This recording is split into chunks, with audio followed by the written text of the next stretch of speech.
Então tá, então ótimo, então beleza. Gente, hoje nós vamos dando sequência à nossa aula aí, né? A gente viu a inicial, a contestação e agora a gente vai para a parte da impugnação, tá? Essa questão da impugnação, pelo que a minha experiência prática, tá, gente? O que eu vejo na prática? Infelizmente a impugnação não tem aquele respaldo que as demais peças processuais têm. Muitas vezes, né, as pessoas pensam que as pessoas enxergam a impugnação só mais como um despacho ali, tipo assim, intime-se para impugnar, mas parece que é para ganhar tempo do que propriamente para analisar realmente o que está sendo considerado, né, que está sendo trazido ali na impugnação. Só que, do ponto de vista teórico, assim, olhando, analisando a perspectiva processual do Código de Processo Civil, né, gente, é muito importante a impugnação, né? Por quê?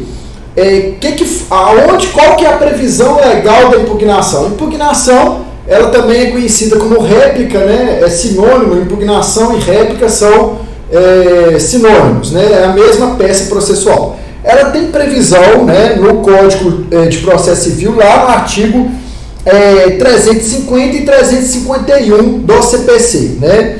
O que fala, né, o artigo 350 do CPC? Eu vou ler ele aqui, tá? O artigo 350 ele fala assim, ó, se o réu alegar fato impeditivo, modificativo ou extintivo do direito do autor, este será ouvido no prazo de 15 dias, permitindo-lhe o juiz a produção de prova, né? Então, fato impeditivo, modificativo ou extintivo do direito do autor. No nosso caso, né, nós estamos fazendo aqui a peça com base nos enunciados que eu estou trazendo para vocês analisarem, né? No nosso caso, na contestação, houve aqui a alegação de fato impeditivo, modificativo ou extintivo do direito do autor? Estou fazendo uma pergunta. Vocês acham que sim ou não? Sim. Todo mundo está certo. E realmente, né? Houve tanto fato modificativo, quanto impeditivo, quanto extintivo, né? Por quê? Na contestação foi dito, inclusive, né, que foi a parte autora que deu causa ao acidente, né? Consequentemente, vai fulminar o direito dela lá, né? Vai modificar, vai extinguir, né? Vai impedir o direito dela. Então, realmente, então, com base nessa análise, né, é óbvio que cabe a impugnação aqui no nosso caso, e a impugnação ela tem que ser bem fundamentada. Eu sempre falo, igual eu falei aqui no começo da aula, a impugnação, embora, não obstante, né, na prática, ela não tem assim, não seja dada a ela a devida importância na perspectiva técnica jurídica, é muito importante, porque, igual eu sempre falo aqui nas aulas, né, particularmente, eu sempre enxergo o processo no mais alto grau de recurso. Então, assim, quanto mais completa, né, quanto mais completas, né, quanto melhor, quanto mais técnica forem as petições, melhor será. É óbvio, né, gente? Por quê?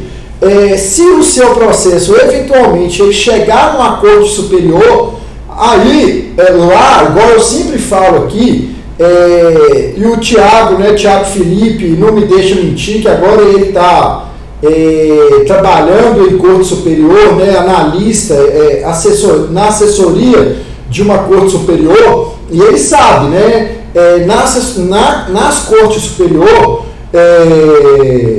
a análise, né? A análise ela é muito minuciosa, eles realmente leem o processo, né? Eles têm que analisar. São pessoas extremamente capacitadas, né? Todo mundo muito qualificado ali para fazer uma análise dos principais pontos do processo.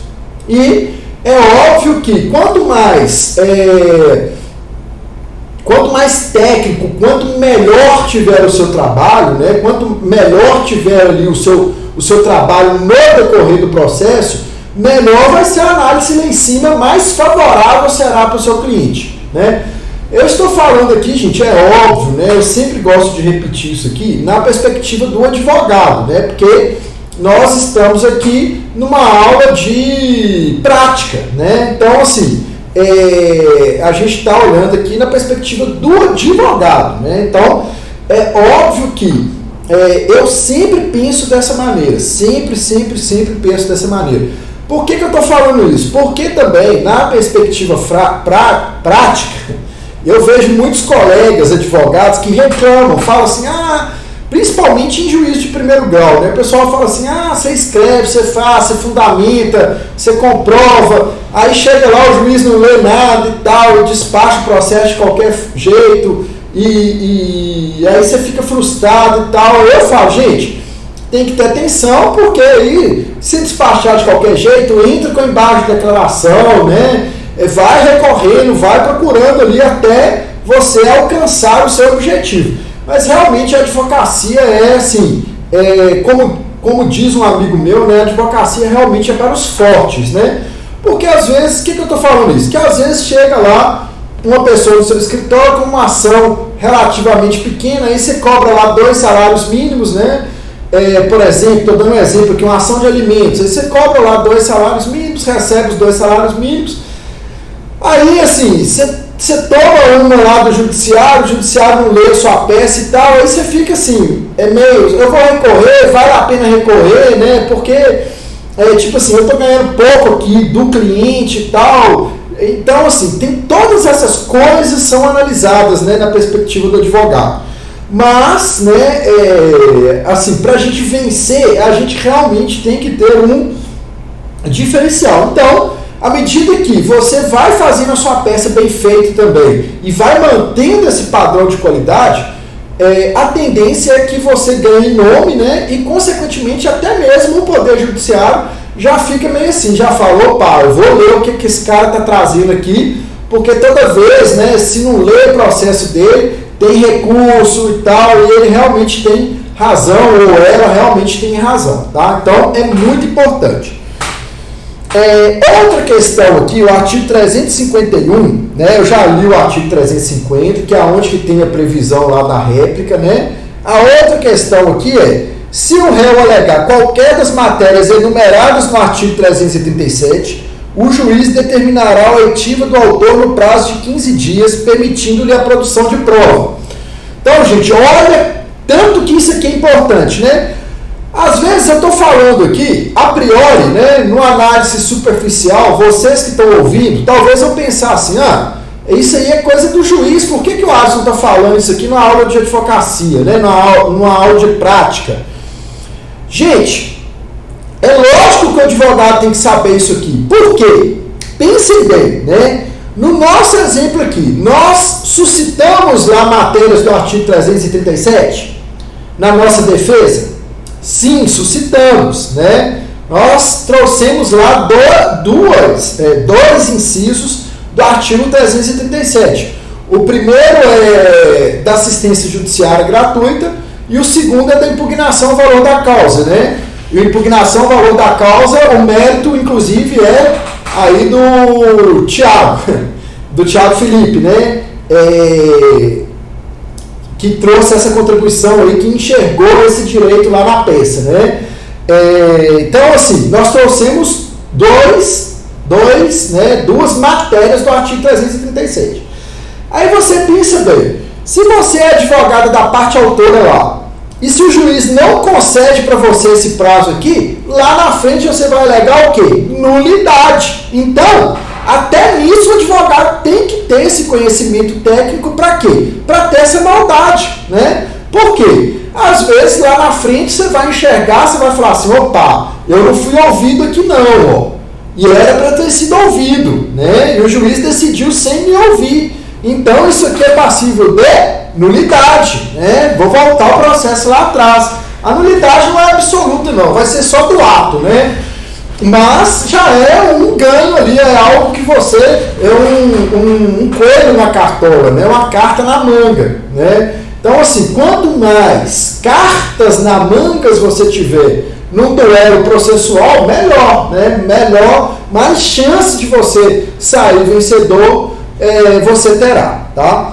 Então, dito isso, né, gente, vista aqui, você vê que a réplica, né, gente, ela é bem sucinta, ela tem previsão em 2 artigos aqui, inclusive não tem nem parágrafos, né, os artigos são bem sucintos, né, mas, igual eu disse, né, no meu entendimento, são 2 artigos de suma importância, tá, e que deve ter conhecimento. Não por outro motivo, eu trouxe para vocês aqui, até mesmo para vocês irem entendendo aí, né, o procedimento, né, tipo assim, ó, você vai entrar com a ação, vai contestar, vai impugnar, e depois será intimado para a produção de provas, né.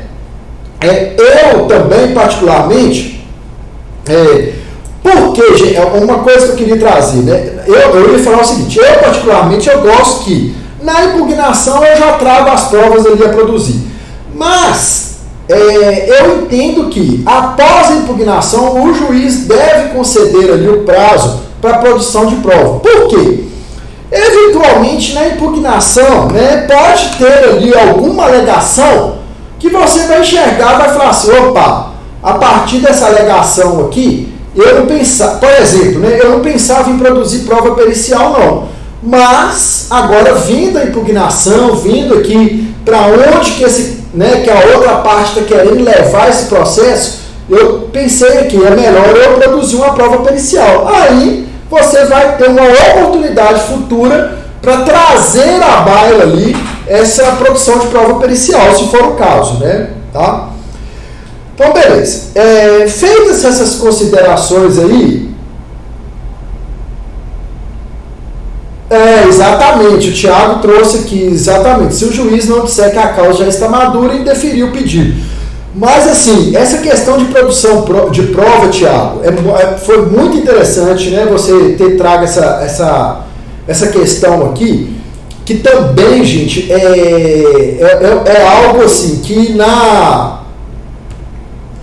é algo que, assim, na prática, a gente consegue ver isso aí. Muitas vezes o juiz fala assim, a causa está madura e eu vou indeferir essa produção de prova, eu não vou permitir a produção dessa prova, não.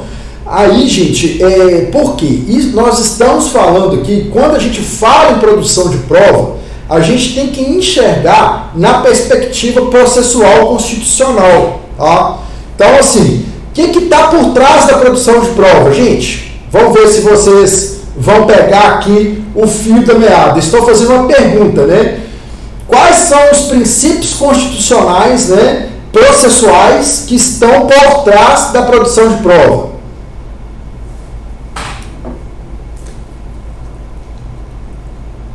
Bom, gente, pensa aí e me fala.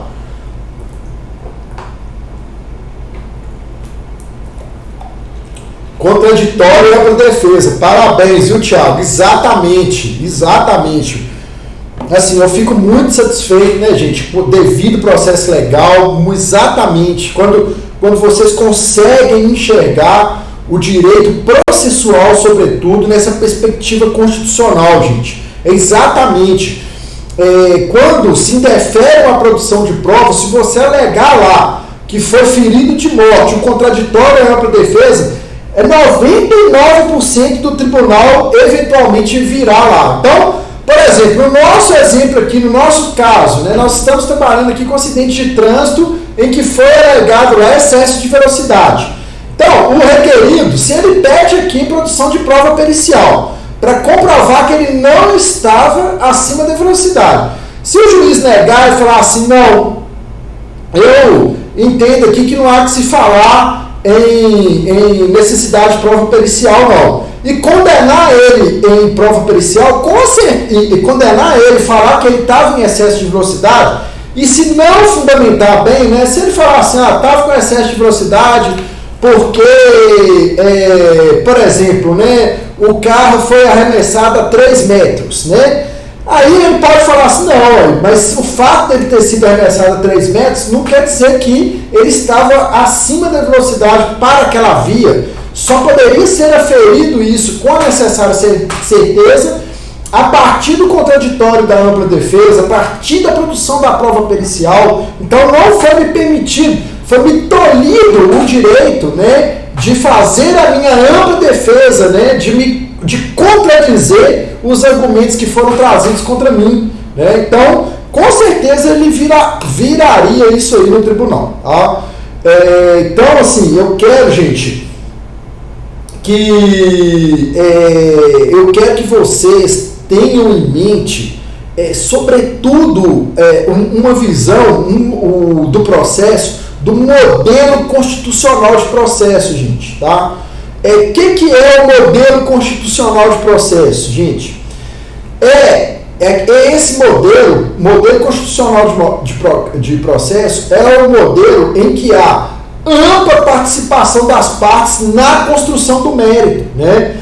E assim, essa é uma questão muito bem trabalhada, sobretudo, né, pela Escola Mineira de Processo, né? A Escola Mineira de Processo tem muita tradição nessa questão da defesa do modelo constitucional do processo, né? O professor Rosemiro Leal, da PUC Minas, é um dos nomes mais respeitados do Brasil na construção desse modelo constitucional do processo, com a ampla participação das partes na construção do mérito, né? E isso aí, gente, em todas, né, as questões, há que se falar na ampla participação das partes, né, o juiz, o Estado conceder às partes a ampla participação para, ao final, o Estado dizer quem tem o direito, né? E assim, o Código de Processo Civil ele foi elaborado em 2016, né? Ele é relativamente recente, ele vai fazer 6 anos agora, ou seja, ele foi realizado bem depois da Constituição, e é óbvio que ele adota, né, um modelo constitucional de processo. A gente vê que o Código de Processo Civil ele concede a participação das partes a todo momento, né, vista as partes, justamente para isso, né? Mas não é só vista as partes, né? É também o judiciário procurar oportunizar ali a participação de outros profissionais de outras áreas na construção do mérito, né? Então, assim, é a matéria de saúde. O juiz tem competência, às vezes, para dizer ali o que é matéria de saúde? Não. Então, eu vou ouvir o médico, né? Eu vou ouvir o psicólogo, vou ouvir o nutricionista. O juiz tem ali capacidade para dizer quem estava ou não em excesso de velocidade? Não. Então, eu vou ouvir o engenheiro, vou ouvir o técnico tal. Então, assim, são essas questões que fazem parte do modelo constitucional de processo. E eu quero que vocês, né, quem foi me orientando, quem é me orientando, nessa sala aqui agora, foi só a Camila que foi, né, e mesmo assim abandonou o barco aí com essas questões que teve. Mas assim, eu gosto de trabalhar todos os meus temas, eu gosto de trabalhar na perspectiva constitucional, né? Analisando os casos na perspectiva constitucional democrática, que eu acho muito importante a gente ter essa noção de que o nosso ordenamento jurídico é uma pirâmide e que no topo da pirâmide está a Constituição. E tudo que vem, que é infraconstitucional, deve e precisa estar de acordo com a Constituição, tá? Por quê? Porque a nossa Constituição ela é muito garantista, né? Ela é uma Constituição assim, bem contemporânea, bem moderna, então ela deve ser observada, né? Tiago fez uma observação aqui, eu vou ler. Ó. Essa questão de causa madura que acarreta o julgamento antecipado da lide deve estar bem demonstrada nos autos. Boa parte dos juízes, por causa, entendem melhor oportunizar a produção de prova até mesmo para evitar a futura nulidade da sentença em razão da violação do contraditório. Exatamente, olha, eu não havia lido o que o Thiago tinha postado aqui, né? E foi exatamente o que eu estou falando, né? Por quê? Por que os juízes têm agido dessa forma? Porque quando o Código de Processo Civil saiu, né? Eu falo isso com muita certeza, que eu na época eu era assessor de juiz. Eu participei de no mínimo uns 10 cursos aí do novo CPC. O Poder Judiciário investiu pesado, né, para os juízes, magistrados, assessores, servidores, todo mundo participar de cursos para entender essa dinâmica do CPC, que é exatamente isso que foi dito aqui anteriormente e está aqui postado pelo Thiago. Essa forma de agir dos juízes é exatamente dentro dessa dinâmica, dentro do parâmetro aqui do CPC. O CPC ele fala o tempo todo, né? Vão respeitar o contraditório, a ampla defesa, a ampla participação das partes na construção do mérito, né?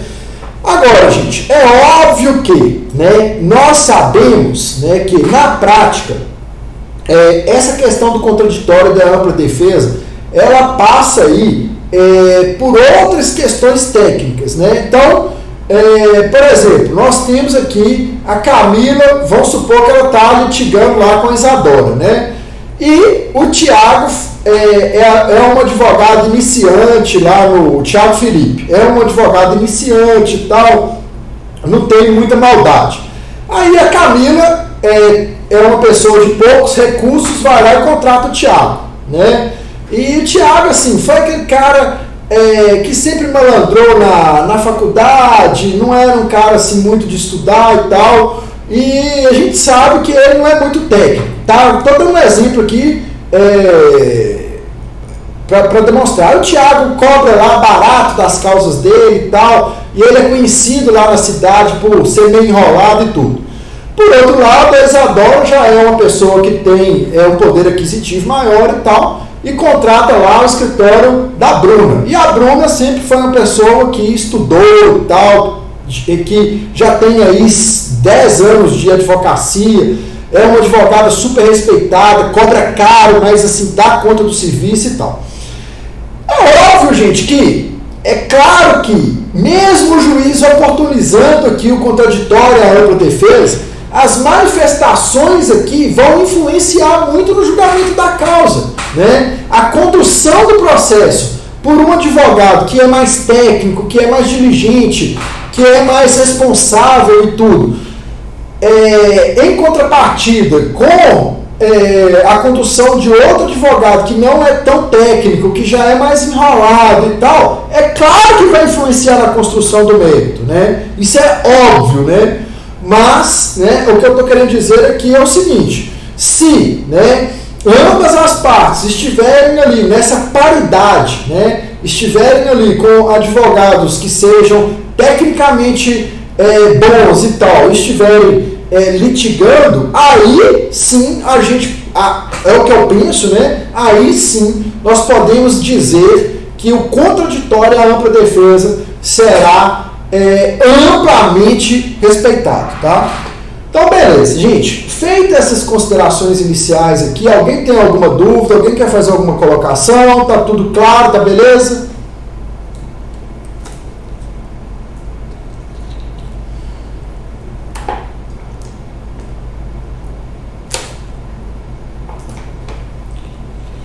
Tudo certo, né? Então tá. Então vamos lá.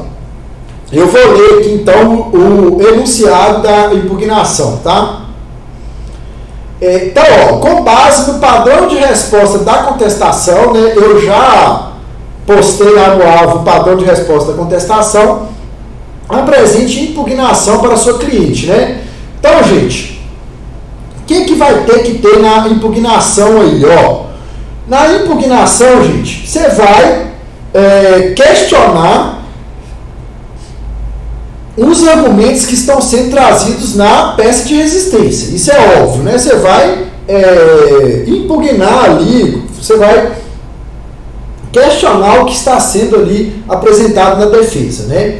Só que a nossa defesa aqui, a gente tem uma particularidade, né? Que é o quê? O pedido contraposto. Então, vocês têm que ter muita atenção para quê? Impugnar a contestação e contestar o pedido contraposto. Vocês não podem esquecerem disso, entendeu? Não podem esquecer que há que se falar na contestação do pedido contraposto. Além, né, principalmente, o principal aqui vai ser a impugnação dos argumentos que foram trazidos lá na contestação. Então, você vai impugnar lá as preliminares, vai impugnar o mérito, né, e vai contestar aquilo que ele está trazendo no pedido contraposto, tá? A contestação é uma peça que deve ser sucinta, tá, gente? Não é uma peça extensa, tem que ser bem objetivo, né? Bem cirúrgico ali, falar, eu não concordo por causa disso. Não é o momento de trazer... Só estou lendo aqui o que o Thiago trouxe.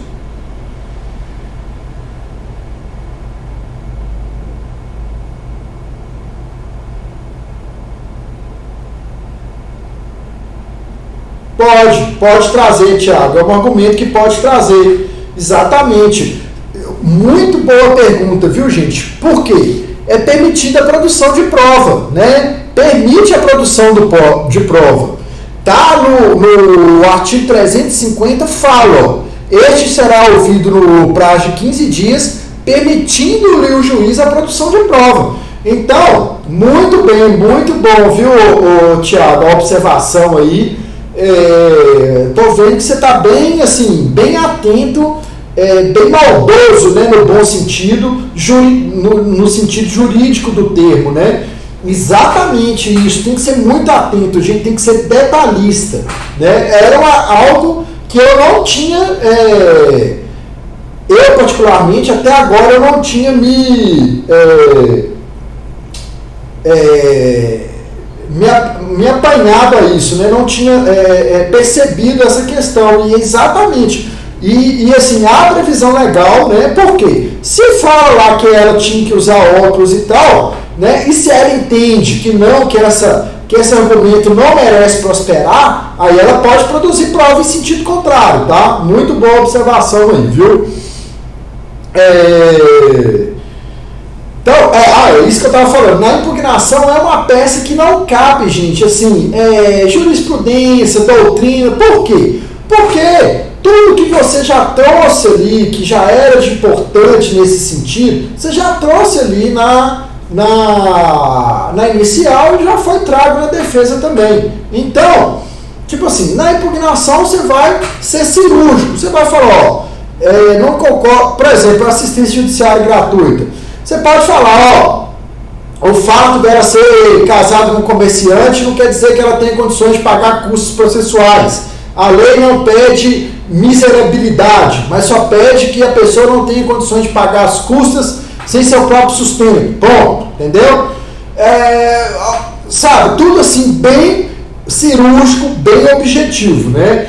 Eu tenho falado isso, tipo assim, em todas as minhas aulas de prática, né, eu tenho carregado isso, e isso eu carrego comigo, porque assim, eu trabalhei como assessor, né, e eu sei que isso aí, como que funciona. Por quê? Na assessoria você chega lá, gente, tipo assim, igual, eu trabalhei em Arcos, né, na época que eu trabalhava em Arcos não tinha o PJE ainda. Todo dia, gente, eu pegava 2 ou 3 escaninhos, né, de processo e colocava na minha mesa. Então, tipo assim, você tem 2, 3 escaninhos de processo para analisar num dia. Você acha que você consegue ler lá peça processual que tenha 30 laudas? Não, entendeu? Então, assim, você tem que, né, o advogado tem que ser o mais cirúrgico possível, mais objetivo possível. Porque aí você pega lá, aí você vê que está grifado, a peça está bem sucinta, está naquilo ali, você vai naquilo que importa, né? E pronto, entendeu? Então, assim, e eu vou te falar, isso aí, falando na perspectiva do juiz, né? É lógico que eu não posso falar em nome de ninguém. E também, se falar isso, o juiz vai falar que não, que é mentira, né? Mas, assim, irrita, tá? O juiz fica irritado com peça longa. Inclusive, né, teve um caso lá em Santa Catarina que no processo do trabalho, o cara apresentou lá uma petição inicial eu acho que foram 26 laudas, tenho quase certeza, tá? Depois quem quiser pode até pesquisar aí. E o juiz indeferiu a petição inicial dele, falando, a Suprema Corte dos Estados Unidos já exigiu mais simplicidade nas petições. Lá em Santa Catarina teve um caso desse, o juiz de primeiro grau indeferiu a petição inicial, o advogado recorreu e o tribunal manteve a decisão do juiz, falando, não, a sua petição está exagerada, está trazendo coisas que não cabem, né, que não vêm ao caso, né? Então, assim, igual eu sempre falo, se você tem lá uma jurisprudência do assunto que é do Supremo Tribunal Federal, precisa se trazer outras lá, a do Supremo, a do TJ de Minas, a do STJ, a do TJ de São Paulo, 5, 6 jurisprudências para falar a mesma coisa? Não precisa, né, gente? Você precisa trazer lá explicação de 5, 6 doutrinadores para falar do mesmo assunto, gente? É óbvio que não, né? Tipo assim, vocês têm que procurar ser o mais sucinto possível, tá? E eu gosto de fazer petições iniciais com subtítulos, né? Então, assim, nos meus títulos ali, eu já coloco qual que vai ser a tônica daquele tópico lá, né? Aí eu vou desenvolver os assuntos ali, né? Tá bom? Então, é isso. Assim, eu acho que na impugnação não tem muito segredo, tá? Mais isso mesmo, é se ater, ser bem assim. Aí você tem que ter uma atenção muito grande com a inicial, né? Porque, gente, é aquilo que eu também falo, inclusive para os alunos do TCC, né? Tudo é uma engrenagem, gente, né? Igual, o título do seu TCC, o que ele tem que ser, né? Ele tem que falar ali, você tem que ler o título da pessoa e enxergar ali no título o que a pessoa vai falar lá no decorrer do processo, do artigo, né? Então, assim, é a mesma coisa, você tem que pensar o quê? Tudo tem que ser uma engrenagem. Você vai pensar no seguinte, a petição inicial está tendo essa alegação, a contestação está tendo essa. Você vai trazer argumentos na impugnação que não estejam na inicial, que não estejam na contestação? É óbvio que não, gente. Vocês têm que delimitar, né, a argumentação de vocês dentro dessas duas peças, né? Inicial e contestação. Então, vocês vão analisar bem a inicial, vão ver lá como que a pessoa quer provar o direito, vai ver o que está na contestação, vai enxergar ali como a pessoa está querendo provar o direito alegado na defesa, né? E vai impugnar em cima destes argumentos, tá? Então, é isso aí, tá? Tem alguma dúvida, gente? Querem fazer alguma pergunta, alguma colocação?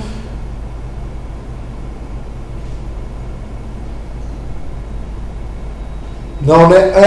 É só falar uma coisa, gente. Os meus vídeos lá no YouTube tá saindo só minha voz.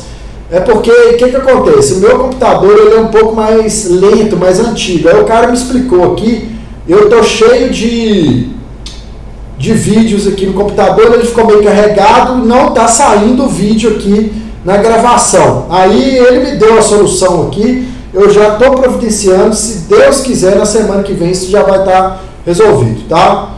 Então é isso, tá? Agora eu vou aqui responder os processos lá do NPJ, que eu estou com mais de 1000 processos no meu núcleo, aí todo dia eu tento responder de no mínimo 5, 6, fazer 5, 6 manifestações lá nos processos do NPJ, tá? Um abraço para vocês aí, ótimo feriado, tá? Ótima Semana Santa, tá? Fiquem com Deus e tudo de bom, viu, gente?